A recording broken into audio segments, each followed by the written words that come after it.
जय श्री कृष्णा, जय श्री राम, जय श्री राधे राधे, जय श्री महाकाल। इस प्रवचन में आपको श्रवण कराएंगे जब भगवान ने नरसिंह मेहता के हार गले में स्वयं हार प्रेषित करके और उन्हें पहनाया, प्रदान किया। भगवान श्री कृष्ण ने नरसिंह मेहता को हार प्रदान किया। कथा श्रवण कीजिएगा। किसी मनुष्य का जमा किया हुआ द्रव्य समय पाकर नष्ट हो जाता है। विद्या, यौवन और जीवन भी चंचल होने के कारण काल कर्म के अधीन होकर नष्ट हो जाते हैं, परंतु भगवान का भजन कालांतर में भी नष्ट नहीं होता। उसका फल यदि इस जन्म में ना भी मिले तो जन्मांतर में चक्रवृद्धि ब्याज के साथ मिलता है, परंतु मिलता जरूर है, बेकार नहीं जाता। भक्तराज इसी विश्वास को हृदय में रखकर भगवान का भजन कर रहे थे, परंतु यह बात रह रहकर उनके हृदय में खटक रही थी कि मेरा प्रिय राग केदार तो 60 रुपए में बंधक पड़ा हुआ है, इसके बिना भगवान का आह्वान कैसे करूंगा। उन्होंने भगवान का ध्यान करने की बहुत चेष्टा की, परंतु इस बात के लिए उनका चित्त विहल उठता था। दिव्य वैकुंठ धाम में भगवान श्री कृष्ण सो रहे थे और जगन माता श्री लक्ष्मी जी पाद सेवन कर रही थीं। आधी रात के समय भगवान एकाएक जाग उठे और मानो कहीं जाने की तैयारी करने लगे। इस प्रकार सहसा उन्हें तैयार होते देख लक्ष्मी जी सहित समस्त पार्षदों को बड़ा आश्चर्य हुआ। लक्ष्मी जी ने हंसते हुए प्रश्न किया, प्राणेश, आज अचानक आपकी निद्रा कैसे भंग हो गई? क्या किसी दुर्धर्ष दैत्य का वध करने के लिए आप इस समय उद्यत हो रहे हैं, अथवा किसी पशु भक्त गजेंद्र का उद्धार करना है? प्रिय, तुम लोग इस रहस्य को क्या समझोगी? मेरी शरण में आए हुए समस्त जीव मुझे एक समान प्रिय है, चाहे वे पशु योनि में हों या देव योनि में, परंतु आज तो मैं एक अपने परम प्रिय भक्त की सहायता देने के लिए जा रहा हूँ। उस निरपराधी भक्तराज को इतना कहते कहते बात अधूरी छोड़कर भगवान अत्यंत शीघ्रता से चल पड़े।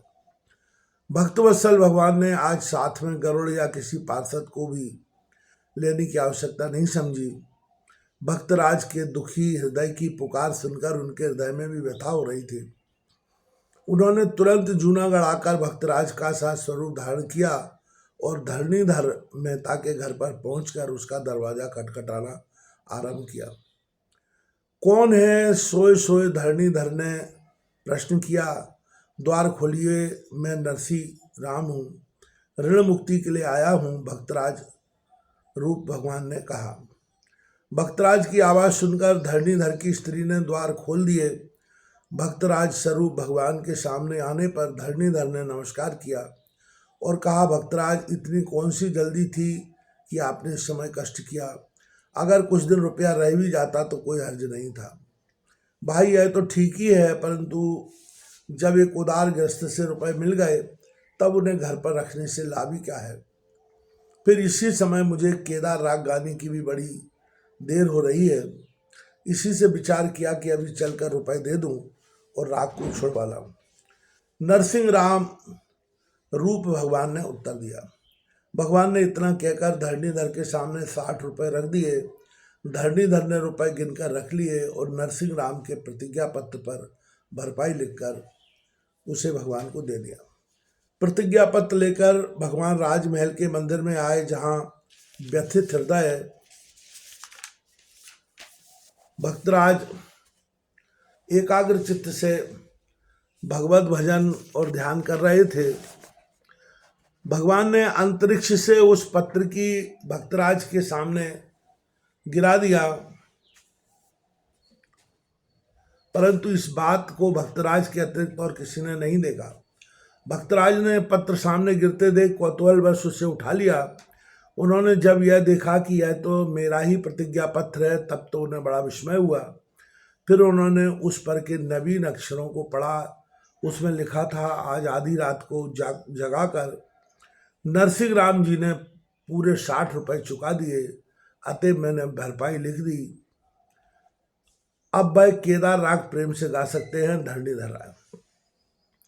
पत्र पढ़ते पढ़ते भक्तराज के नेत्रों में आंसू, प्रेम आंसू झलक पड़े। कंठ भर आया। शरीर में रोमांच आया। उन्होंने सोचा यह कार्य भी भगवान का ही कार्य किया हुआ है। वह प्रेम में उन्मत्त होकर नाचने लगे। उनकी इस स्थिति को देखकर वहां पर उपस्थित लोग नाना प्रकार की कल्पनाएं अपने मन में करने लगे। अनंत राय ने कहा, देखो अब पोल खुल जाने के भय से यह पागल बनने का दम्भ कर रहा है। शारंगधर ने कहा, प्रातः काल होते ही राजा की तलवार से अपने आप उसका पागलपन दूर हो जाएगा। परंतु भक्तराज को इन सब बातों से क्या प्रयोजन था। उनके दिल में तो अनायास प्रतिज्ञा पत्र प्राप्त हो जाने से भगवान के प्रति अनन्य प्रेम उमड़ पड़ा था। भगवान के हृदय में मेरे जैसे क्षुद्र जीव के लिए भी स्थान है, इस विचार ने उन्हें पागल बना रखा था और वह बेसुध होकर प्रेमावेश में नृत्य कर रहे थे। उन्हें यह भी स्मरण नहीं था कि अब प्रातः काल में कुछ ही क्षण शेष रह बचा हुआ है। भक्तराज पागलपन दिखाते दिखाते तो सवेरा हो आया। अब इस अंतिम मुहूर्त में यदि आपके कंठ में हार नहीं पड़ा तो यह नृत्य आपकी रक्षा नहीं कर सकता। इन फालतू बातों में क्या रखा है, शीघ्र शर्त पूरी कीजिए। राजा मांडलिक ने भक्तराज को सचेत करते हुए कहा। राजा की सत्ता सूचक आवाज सुनकर भक्तराज प्रेम समाधि से जाग उठे। उस समय पूर्व दिशा में अरुणोदय होने को जा रहा था। पक्षीगण जागृत होकर अपने कलरव से सूर्य भगवान का आह्वान कर रहे थे। भक्तों के हृदय स्थित नटखट नरवर की मनोरम मूर्ति मंद मंद हंस रही थी। भक्तराज ने मन में विचार किया कि राजा का कथन ठीक ही है। मैं तो भगवान के विश्वास पर बैठा हुआ हूँ, परंतु ना मालूम वह क्या विचार कर रहे हैं। क्या इस समय तक वे निद्रा में मग्न पड़े होंगे या इस प्रेम यज्ञ में वह मेरा बलिदान लेना चाहते हैं। इस प्रकार विचार करते करते उनके नेत्रों से अश्रु प्रवाह चलने लगा।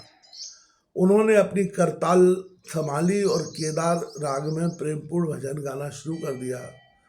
उस भजन का भाव इस प्रकार था, दयालु देव, क्या आपकी प्रतिज्ञा यही फल मिलेगा? परंतु मेरा तो निश्चय है कि मेरी गर्दन की अपेक्षा आपकी लाज का मूल्य कहीं अधिक है। भगवान शास्त्र पुराणों में आपकी महान उदारता दिखाते हुए कहा गया है कि आपने एक मुट्ठी तंदुल के बदले सुदामा को कंचन महल बनवा दिया था। एक धागे के बदले द्रौपदी को 999 चीर प्रदान करके उसकी लाज बचाई थी। कुब्जा का चंदन ग्रहण करके उसे अनुपम सुंदरी बना दिया था और गोप बालकों का गोवर्धन याग स्वीकार करके उनकी रक्षा के निमित्त 7 दिन पर्यंत अपनी कनिष्ठिका का उंगली पर गोवर्धन गिरी उठाने का कष्ट उठाया था।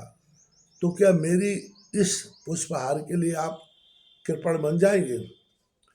आगे कथा आती है।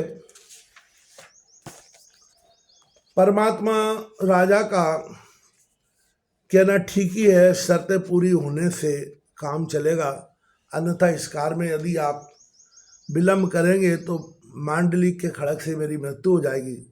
परंतु नाथ, मैं मृत्यु से डरकर विनय नहीं कर रहा हूँ, मैं डरता हूँ आपकी अपकीर्ति से। यदि शर्त पूरी न हुई तो पीछे संसार आपके नाम पर हंसते हुए कहेगा, नरसिंह राम की टेक का फल अच्छा मिला। किंतु मदन मोहन में भूल रहा हूँ, यह तो मैं अपने कर्मों का फल भोग रहा हूँ। इसमें आपका बिल्कुल दोष नहीं है, परंतु फिर भी नाथ, आपके सिवा दूसरे किसको पुकारूं? अवश्य में मेरे जैसे आपके बहुत सेवक हैं, किंतु नरसिंह राम के तो एक आप ही पति हैं। प्राण भले ही चले जाएं, भला वह अन्य पति को कैसे खोज सकता है। मेरे प्राणों की रक्षा आप करें या न करें, मैं तो आपके अतिरिक्त अन्य किसी पति की सेवा स्वीकार नहीं कर सकता। और ऐसा निर्लज्ज पति भी कौन होगा जो अपने प्रियजन को अन्य पति के साथ रमण करते हुए देख सके। दयालु दामोदर जैसा भी है, यह नरसिंह राम आपका ही है, उसे चाहे जलाइए या मार डालिए। बस भला भक्तवत्सल भगवान इससे अधिक प्रेमोपालंब कैसे सहन कर सकते थे। उन परीक्षक ने अब अधिक परीक्षा लेना उचित नहीं समझा। उधर क्षितिज में ज्यों ही भगवान भुवन भास्कर ने अपने वर्ण धर्म की सबसे पहली झांकी दिखाई, त्यों ही राजभवन के मंदिर के द्वार की लोहे की मजबूत जंजीर और ताला धड़ाधड़ टूटकर जमीन पर गिर पड़ा। फाटक अपने आप खुल गया और एक दिव्य ज्योति मंदिर से निकलकर भक्तराज की ओर चलने लगी। वहां उपस्थित सब लोग आश्चर्य के मारे आंखें फाड़ फाड़ कर यह अलौकिक दृश्य देख रहे थे। भक्तराज के पास पहुंचने पर उस आलोक मंडल के अंदर भगवान मुरली मनोहर का द्वितीयमय स्वरूप दिखाई पड़ा और भगवान ने सबके देखते देखते अपने कंठ का हार उतार कर भक्तराज के गले में पहुंचा दिया। हार गले में पड़ते ही भक्तराज उच्च स्वर से बोल उठे, बोलो भगवान श्री कृष्णचंद्र जी महाराज की।